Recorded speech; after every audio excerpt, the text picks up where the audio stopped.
Bullshit, horseshit, bullshit. Listen to this shit.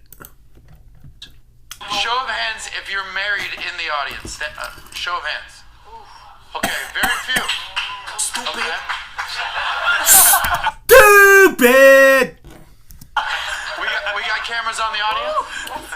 Show of hands if you're currently in a relationship. Okay. Stupid. So half the audience.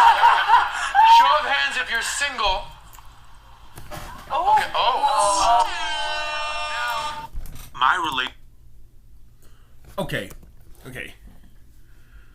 Why in the fuck do I want to get married? Have fucking kids. Raise a family. What's in it for me? My kids grow up to be gay, become gay, or transgender, or just plain old delinquent. Because let's face it, I'd rather never, ever have a child than have a gay son. Especially a gay son. I could maybe tolerate, tolerate a gay daughter. A gay son, fuck that.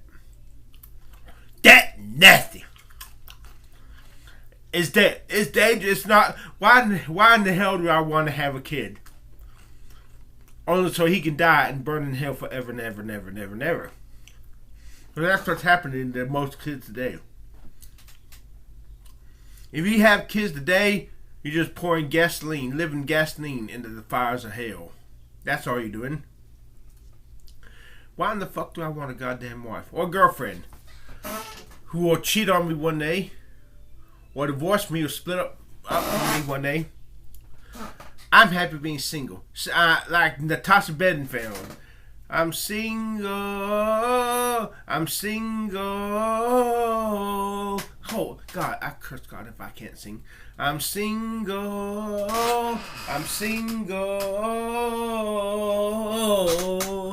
I curse God if I can't sing.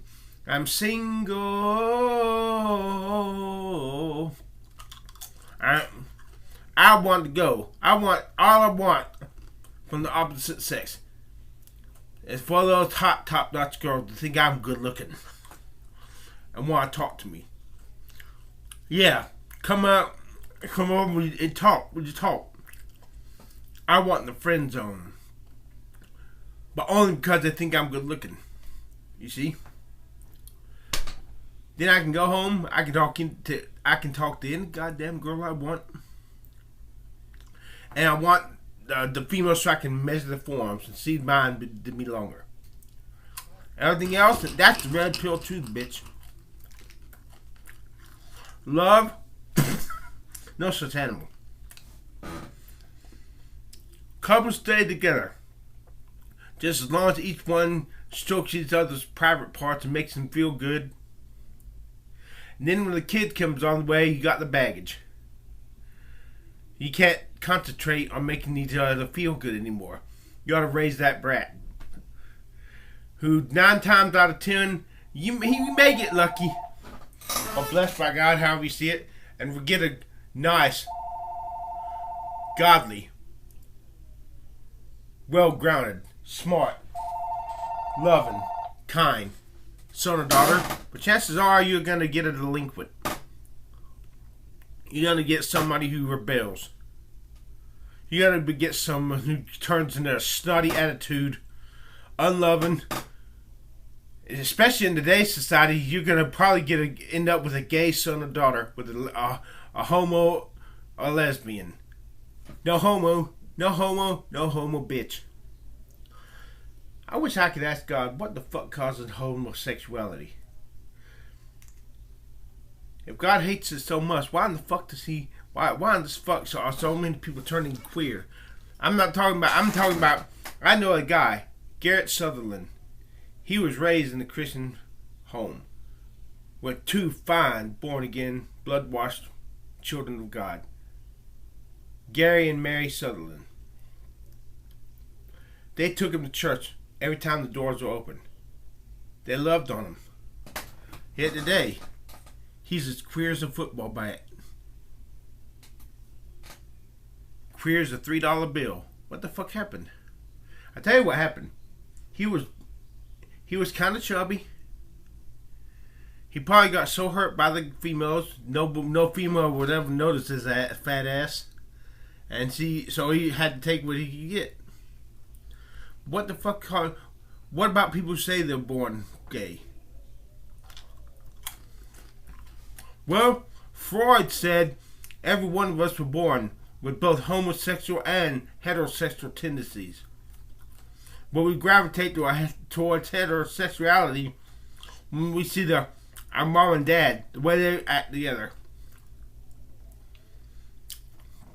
The way the dad is the tough guy, thinks with his head, but the mother is the soft woman, thinks with the heart, and together they make a one complete entity. But that doesn't answer the question.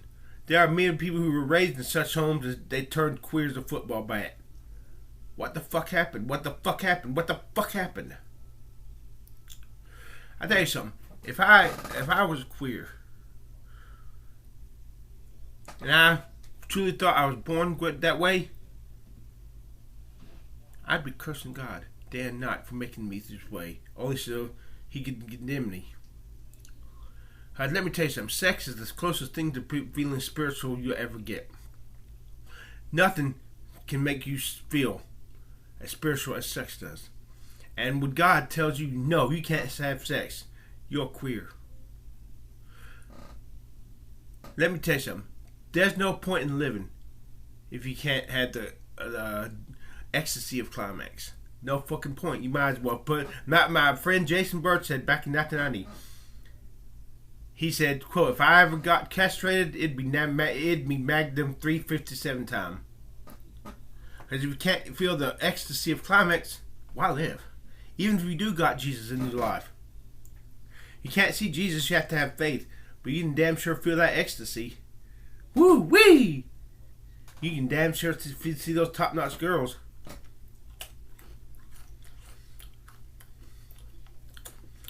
And the Bible has a remedy for guys and women who lust. If you have a problem with lust, Paul the Apostle writes, and if a man cannot contain himself, let them marry, for it is better to marry than to burn. That doesn't mean not being burned in hell. That means it is better to marry. We can get your rocks off with your partner than constantly be desiring, than to constantly be horny and having to suppress it. But if you're gay, what recourse do you have? Oh, they'll tell you this fucking bullshit. Oh, that's your cross to bear. Maybe God gave you this to make you stronger. I don't give a good goddamn about being stronger. I want satisfaction and I want it now! I don't want to have to wait for some pie in the sky that I have serious doubts if there's really a life after death that lasts forever. Sure, yeah. When you die, you may think you're moving into an afterlife, and because I won't get into because there's the dichotomy in the human psyche. Everyone wants order, not chaos, and the way to have order is to love one another, to promote the well-being of everybody, so everybody can live. But this is infeasible because everybody cannot, because, number one, we're selfish human beings. At the same time, we want to be king. We want to have our way. And then, once we have our way, we want everybody to be happy. Just as long as we're getting our way. And when you die, your dying mind tries to let you go out, think there's order, not chaos. Because the human spirit hates chaos. And then when in the afterlife, when you sort everything out, according to the illusion of the near-death experience you're having, your mind convinces you that you're going to live forever and ever and ever in ecstasy. It's only going to get better. And you get so caught up in the ecstasy, you totally forget. You totally have no clue when the lights finally do go out and your brain finally does irreversibly shut down and die, you never see the darkness coming. You are thinking you're going to live forever and ever and ever, and next month, BAM! You no longer exist. Look, until I see consciousness demonstrated in me, my body is rotten. When my body is rotting and my brain has been destroyed, say they shred my brain with a shredder, and say, if I'm still conscious, until I see this, I will not believe. I'm going to believe in my head in the life after death, because if there's no life after death, then that means Jesus did not rise from the dead. If you don't believe Jesus rose from the dead, you're going to burn in hell forever and ever and ever and ever and ever. I tell you, man. Can I get a witness up in here? But my heart severely doubts whether there's life after death. That's my biggest fear. I'm terrified of dying.